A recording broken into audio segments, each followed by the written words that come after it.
Meski Amerika Serikat dan Israel bersekutu di Perang Gaza, namun belakangan Presiden Amerika Serikat Donald Trump berselisih dengan Perdana Menteri Israel Benjamin Netanyahu.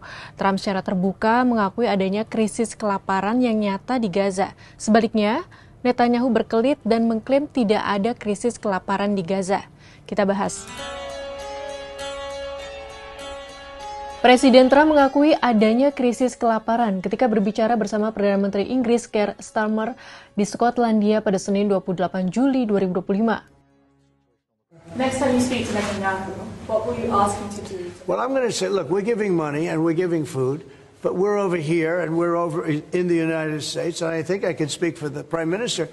We're giving money and things. He's got to sort of like run it.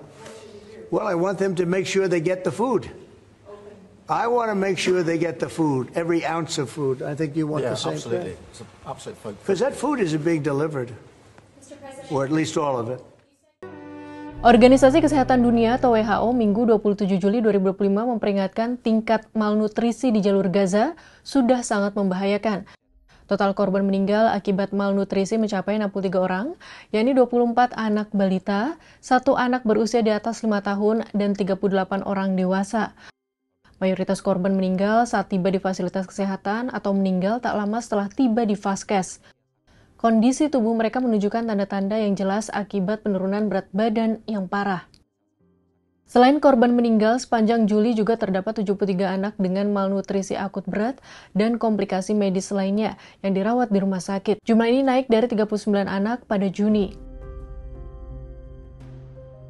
This affects absolutely everything with respect to the body's normal physiological functioning.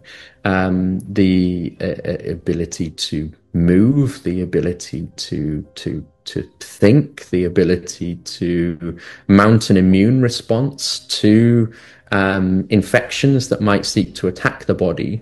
And of course, in cases of starvation, it is typically the combination of malnutrition and concurrent infectious diseases, respiratory infections, diarrheal infections, that together lead to death.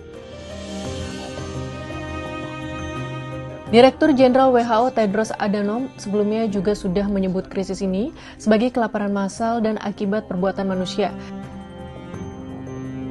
Sekretaris Jenderal PBB Antonio Guterres juga mengingatkan warga Gaza menghadapi kekurangan pasokan kebutuhan dasar yang parah. WHO juga mengingatkan krisis ini sebenarnya bisa dicegah dengan tidak lagi memblokade atau menunda pengiriman bantuan pangan, peralatan medis, dan bantuan kemanusiaan lainnya.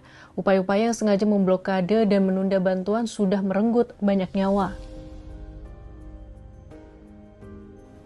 Before October 2023, Gaza didn't really know malnutrition. Yes, it was heavily depending on aid from outside because you couldn't grow much food inside Gaza.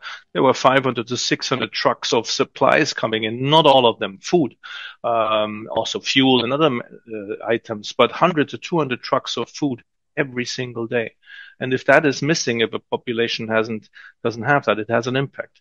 And before the crisis, there was less than 1% of malnutrition recorded in Gaza. And now we have a situation where hundreds and hundreds of children, of people are suffering. Thousands are suffering, hundreds are dying.